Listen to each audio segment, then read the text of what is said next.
கோவையில் கல்லூரி மாணவி பாலியல் துன்புறுத்தல் செய்த 3 பேரை துடியலூர் அடுத்த வெள்ளக்கிணறு பட்டத்தரசம்மன் கோவில் அருகே தனிப்படை போலீசார் துப்பாக்கியால் காலில் சுட்டுப் பிடித்தனர்.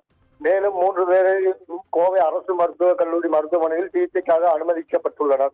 கோவை விமான நிலையம் பின்புறம் நேற்று முன்தினம் இரவு தனது ஆண் நண்பருடன் காரில் தனிமையில் இருந்த கல்லூரி மாணவி 3 பேர் கொண்ட கும்பலால் பாலியல் பலாத்காரம் செய்யப்பட்டதுடன் அவருடன் இருந்த வாலிபரை அறிவாளால் வெட்டப்பட்டார்.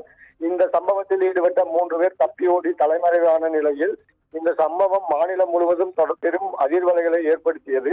இது தொடர்பாக குற்றவாளிகளை பிடிக்க 7 தனிப்படைகள் அமைக்கப்பட்டு போலீசார் தீவிர விசாரணை மேற்கொண்டு வந்தனர்.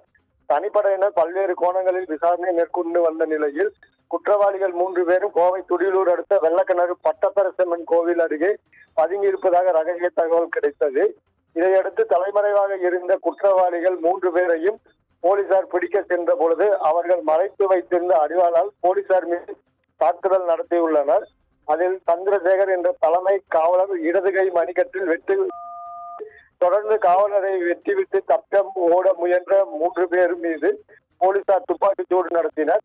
அதில் 3 பேர் காலிலும் துப்பாக்கி குண்டு பாய்ந்தது. அவர்கள் கீழே விழுந்து அவர்களை பிடித்து விசாரித்த போது அவர்கள் சிவகங்கை மாவட்டத்தைச் சேர்ந்த குணா என்ற தவசி, சதீஷ் என்ற கருப்பசாமி, கார்த்திக் என்ற காளீஸ்வரன் என்பது தெரிய வந்தது. பின்னர் காலில் துப்பாக்கி குண்டு பாய்ந்த நிலையில் 3 பேரையும் கோவை அரசு மருத்துவக் கல்லூரி மருத்துவமனையில் சிகிச்சைக்காக காவல்துறையினர் அனுமதித்துள்ளனர்.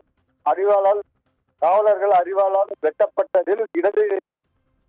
மீது அறிவாளால் வெட்டப்பட்டதில் இடது கை மணிக்கட்டில் காயமடைந்த தலைமை காவலர் சந்திரசேகரையும் அரசு மருத்துவமனையில் சிகிச்சைக்காக அனுமதித்துள்ளனர்.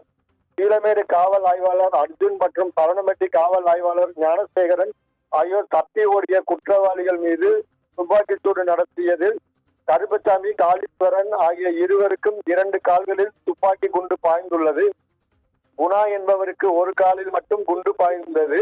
போலீசார் மேற்கொண்ட முதற்கட்ட விசாரணையில் 3 பேரும் சிவகங்கை மாவட்டத்தைச் சேர்ந்தது என்பதும் இருகூர் பகுதியில் வீடு எடுத்து கட்டிட வேலை பார்த்து வருவதும் தெரிய வந்துள்ளது.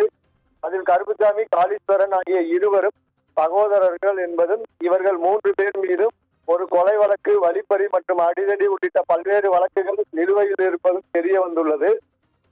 கல்லூரி மாணவியை கூட்டு பாலியல் வன்புறுத்தல் செய்த 3 பேருக்கும் நள்ளிரவு நேரத்தில் துப்பாக்கியால் சுட்டு பிடிக்கப்பட்ட சம்பவம் கோவையில் பெரும் பரபரப்பை ஏற்படுத்தியுள்ளது.